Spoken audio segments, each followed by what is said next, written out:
Oògùn infection fún ọkùnrin àti obìnrin. Bismillah. Naam, ẹ bá wa gẹ́ẹ̀tì bọ́ọ̀nì. Wàá kó bọ́ọ̀nì yẹn sísàlẹ̀ ike. Wàá gẹ́ẹ̀tì epo gé àgánwó, wàá gé wẹ́lẹ́wẹ́lẹ́, wàá dà lé lórí. Wàá gẹ́ẹ̀tì kànáfùrù, wàá gé wẹ́lẹ́wẹ́lẹ́, wàá dà lé lórí. Wàá wá gẹ́ẹ̀tì bàrà. Bàrà ẹ̀gúsí. Bàrà ẹ̀gúsí wàá gé wẹ́lẹ́wẹ́lẹ́, wàá yọ àwọn èso inú ẹ̀, wàá dànù. Wàá gé bàrà yẹn wẹ́lẹ́wẹ́lẹ́, wàá kó lé lórí. Wàá wá bá mi da ọsàn wẹ́wẹ́ tí wọ́n fomi là lé lórí. Wàá wá di tó bá di ọjọ́ kẹta wàá bẹ̀rẹ̀ sí ní ṣẹ́mu. Ọkùnrin lè lo, obìnrin lè lo, farabalẹ̀ kó gbọ́ fídíò ìdílé yóò ṣe ọ́ láǹfààní kó mọ̀ sí nǹkan lò.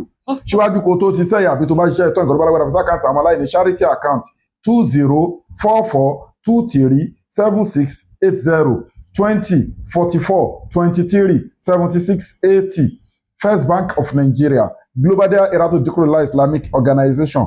Gbogbo ẹ̀yin olólùfẹ́ Ọlọ́run full package wa ní egbòogi made in India packed in South Africa.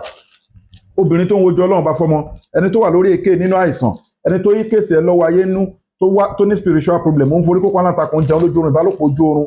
Obìnrin tó pé ó ní fibroid, ó ní yeast, PCOS, ovarian cyst, gbogbo àwọn nǹkan tí ò jẹ́ kóbìnrin conceive, wọ́n jókòó sínú womb ẹ̀, wọ́n jókòó sínú ovaries ẹ̀, pelvic inflammatory disease ni, menstrual disorder, fibroid, blockage of gbogbo nǹkan tí ó ń da obìnrin láàmú, wá lọ fún full package. Àbọ́kùnrin tó ní weak erection, premature ejaculation, low sperm count, manpower, nǹkan ara ẹ̀ máa le, ìmárale, ìdákọ́lẹ̀, ajéra, gbogbo àwọn nǹkan bẹ́ẹ̀ ó wà bẹ́ẹ̀. Abẹ́rẹ́ tó pé ní cancer, diabetics, asthma, stroke, hypertension, high blood pressure, bad cholesterol, gbogbo àwọn yẹn náà package wà fún.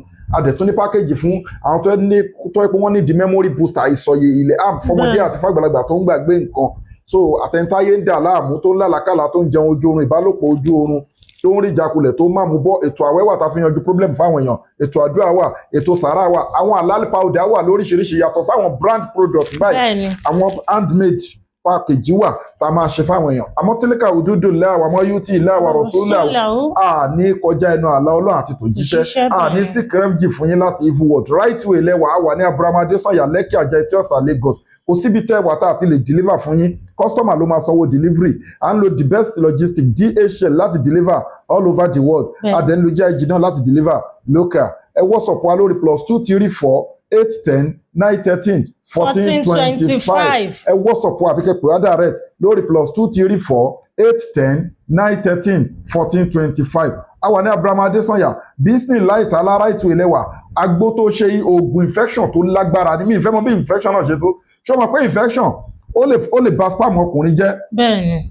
So ọkùnrin lè lo, obìnrin lè lo, tọkọtìyàwó tó yẹ kó wọ́n ti ní infection tó yẹ kó jẹ́ chronic one. Ẹ lọ ṣe, mu gáàsì kọ́ọ̀pù kan láàárọ̀, mu gáàsì kọ́ọ̀pù kan lálẹ́, ó wà effective gidi. After 3 days or 2 days wàá bẹ̀rẹ̀ sí ní mú wẹ́rẹ́wẹ́rẹ́. Ẹ fi fídíò yẹn ránṣẹ́ káwọn èèyàn jàǹfààní ẹ̀. Ó dẹ̀ make sure má wò pé orí fa ìfàǹfààyàn lápòya. Olúwa ní ẹ ti sàárà síwájú kádùá lè gbà. Anytime táwa bá release nǹkan, tá a sọ pé kẹ́ fi nǹkan sákàǹtà àwọn aláìní, make sure pé o fi sí, kò bá jẹ́ tọ́rọ́, kò bá jẹ́ sísì. Ẹ̀yin náà rí péjọ ẹ rí àwọn ibi tá a mú àwọn sàárà yẹn lọ. Àdúrà yẹn á fi gbà ní ogun tó bá ti ṣẹ́ kò ní gbérí mọ́nù ìgbésí ayé yín. Gbogbo ẹ̀yin tẹ́ ń ṣe bẹ́ẹ̀ inú yín á dùn, ayọ̀ yín á kún, àtẹ̀yìn fásitì wa, àtẹ̀yìn kọ́sọ́mà káàkiri àgbáńlá ayé. Òkè òkè lẹ́ẹ̀ máa lọ, ẹ̀yin tẹ́ ń bẹ lókè òkun ẹ̀kẹ́rẹ́ òkú wálé, ẹ̀ ní gbé sájò, ẹ̀ ní bọ́sọ́wọ́ ilé nìyẹn, ẹ̀ bọ́sọ́wọ́ alágbèdá, tẹ̀síwájú dáadáa máa bá yín ni. Gbogbo ẹ̀yin tẹ́ ń bẹ ń lé lókè òkun fáǹsì, olólùfẹ́, kọ́sítọ́màsì, agara yóò ní da yín, pápá yóò ní múlẹ̀, ẹ̀gbá yóò ní gún yín lẹ́sẹ̀. Òkè òkè lẹ́ẹ̀ máa lọ, gbogbo bá yẹn ń fún yín ní product wa, tẹ́ bá ṣe ń lò ẹ máa rí gbígbàdúrà lágbára Ọlọ́run. Bismillahi ta'ala inna li zata lillahi jami'a. Gbogbo agbára Ọlọ́run ọba lónìí. Má sàlámù wa ilà lè kọ́.